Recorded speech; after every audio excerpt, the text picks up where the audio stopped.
This is the impressive new administrative capital stadium in Egypt, a place that could change history. Now, granted, the name of it doesn't exactly roll off the tongue, but you might want to get used to hearing about it. The 93,000 capacity arena was opened last year, and it's the centrepiece of a huge Olympic city that's currently being built in Egypt's new administrative capital. The Northeast African country has built a whopping great Olympic megapark full of a whole array of remarkable facilities. Some are completed and some are still underway, but already it stands as the largest sporting complex of its kind anywhere in Africa. The problem is, Egypt isn't hosting the Olympics. In fact, it hasn't even placed a bid yet. Officials there have hopped, skipped and jumped headfirst into building this extravagant location with no promises of hosting anytime soon. And having borrowed more than $50 billion this year alone, they're going for broke in an attempt to land a first Olympic Games for the African continent. If they pull it off, it'll be a landmark moment for the whole of Africa and could change the world of sports forever. This is the insane scale and gamble of Egypt's new Olympic city.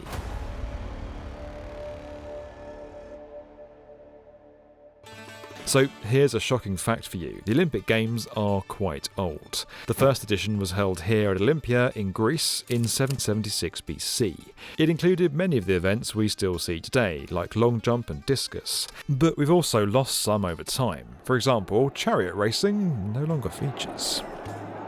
The modern Olympics were then reborn in 1896 in Athens, making the event older than plastic, the vacuum cleaner, and the humble tea bag. But somehow, in their 128-year history, the Games have never ventured into the world's second largest continent, Africa. And it's not because African nations have never bid to host the Games, because they have. Egypt has unsuccessfully tried to land the Olympics on 3 separate occasions. But could this new Olympic city change history forever? Well, if you ask the Egyptian government, it's all part of their plan. Cairo's struggling with overcrowding, so the solution was to build, from scratch, an entire new multi-billion-dollar capital city in the desert. You can watch our video about it using a link down there in the video description. Now, the new administrative capital is the size of Singapore, and this Olympic city is one of its crown jewels. And just because this project is bold, it doesn't mean it's not impressive. If anyone has a history with incredible construction feats, it's kind of the Egyptians. Let me remind you of the Karnak Temple Complex, the Arifari Mosque, and you may have heard of the Great Pyramid of Giza. Egypt's engineering really is the stuff of legend. And with that incredible reputation comes immense pressure. The architects of this project have the expectations of more than 100 million people on their shoulders. But the Olympic City is more than up to the task. Bear with me here because I want to show you the full scale of this facility. It's made up of a whole host of venues, including a 7,500 capacity indoor arena, a 15,000-seater indoor sports hall, a squash complex, a 5,000-seat swimming and diving pool stadium, an equestrian club, a 3,500 capacity tennis complex, multiple comprehensive shooting ranges, training pitches, a hospital, an admin facility, various hotels and chalets, a commercial hub fit with a shopping centre and a theatre, plus various other sports venues ready for basketball, volleyball, gymnastics, martial arts, hockey, beach volleyball, multiple five-a-side football pitches, children's entertainment spaces, and a whole lot more. And breathe. Return on investment is the name of the game, and a project of this scale doesn't come cheap. Knowing how to analyse the data is crucial to making it worthwhile. If you're thinking about taking on a project of your own and want to make sure your data analysis skills are sharp, then today's video sponsor Brilliant has just what you need. Whether you're new to data and want to gain a footing, or are already a data Olympian looking for something more advanced, there's a Brilliant course for you. But why just stop at data analysis? With thousands of interactive lessons on offer, Brilliant covers everything from creative coding to algebra and general science. And it's not restricted to the classroom. You can learn wherever and whenever suits you, right from your phone. Whether you're commuting to work and want a quick practice session, or looking to learn something new on your lunch break, you can level up on the go with Brilliant in minutes. To try everything Brilliant has to offer for free for a full 30 days, visit brilliant.org/the B1M, scan the QR code on screen now, or click the link in the video description. You'll also get 20% off an annual premium subscription. Now, let's get back to that insane Egyptian Olympic city. Of course, the pride of the site is that three-tiered Olympic stadium. Work started on the arena in 2019 and was built by contractor Orascom and structural engineers MJW Structures. It was finished last year and stands as the biggest stadium in the Middle East. As with most modern sports grounds, it's built in a rounded shape to provide the best viewing angles and acoustics for fans. Elliptical plans offer structural stability to withstand heavy footfall and weather.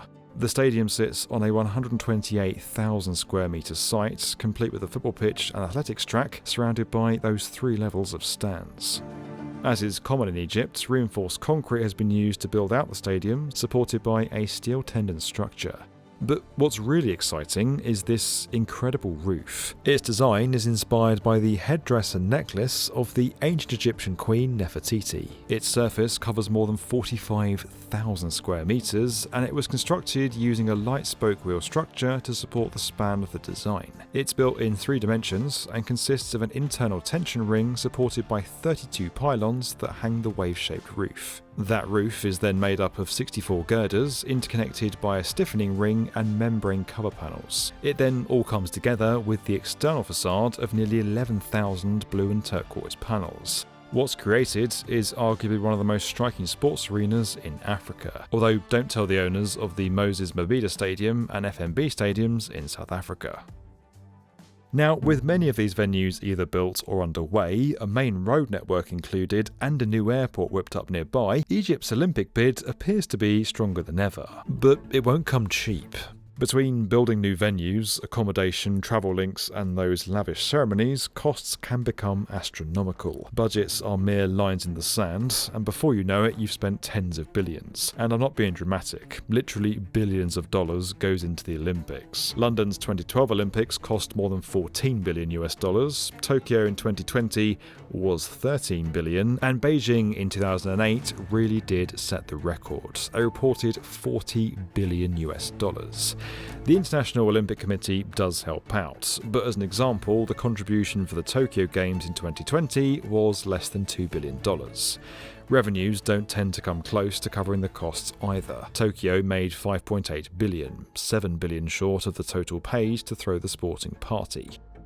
There's no way around it, hosting the Olympics is eye-wateringly expensive, and it's no surprise the number of bids to host in recent years has been falling. Nothing. No bids for item 751. The rewards don't seem to be stacking up. The Summer Olympics comprises 32 sports, and each one needs a world-leading facility. There aren't many nations in Africa which have had the infrastructure in the past, but that's changing. South Africa has been leading the way. When the nation hosted the 2010 FIFA World Cup, it really was a landmark moment for sport on this continent. And in 2030, you'll be able to watch Morocco co-hosting the football tournament. But Egypt wants to take things to the next level, and to win over the International Olympic Committee, sustainable facilities are key. The organizer of the Olympics will need to plan carefully long-term use of the city after this development to avoid any significant underutilization after the Olympic finished. From sustainable point of view, may cause depletion of resources, may require ongoing maintenance after the completion of the Olympics, and that will require financial commitment. Hopeful hosts need to prove they can use as many existing and temporary venues as possible to avoid unnecessary building. As an example, 12 of the 27 venues used for Rio 2016 remained unused a year later, and running those venues, even if closed, can cost millions. Conversely, 95% of the venues for the Paris Olympics this year were pre-existing or temporary. Now, it's fair to assume that Egypt probably has this in mind by building ahead of bidding. But will this Olympic city see success? Well, Egypt's financial situation isn't exactly rosy. In December 2022, the country's external loans were sky high at around $163 billion. The Egyptian pound has plummeted, and the government is spending to tackle the issue. A new city in Egypt's northwest called New Al-Min was inaugurated in 2018. The country's first nuclear power plant is under construction. The Grand Egyptian Museum, the biggest museum in the world, will open later this year. And we've already mentioned that vast new administrative capital. There's no doubt the Olympics could prove to be a massive boost for the people of Egypt. Hosting a Summer Olympics in Egypt would be a massive achievement for Egypt. There would be significant economic, social, and infrastructure benefit. In fact, this could be a turning point, transforming the country's future to a better situation and better economy.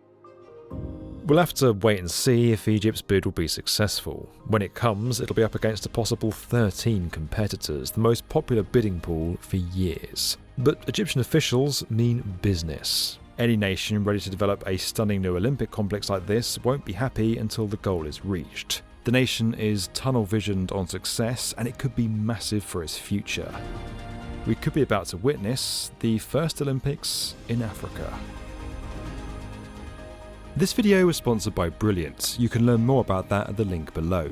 Don't forget that we're inspiring the next generation of engineers through our investment into BrickBorrow, a fantastic LEGO subscription service. You can learn more and get started today over at brickborrow.com. As always guys, if you enjoyed this video and you want to get more from the definitive video channel for construction, make sure you're subscribed to the B1M.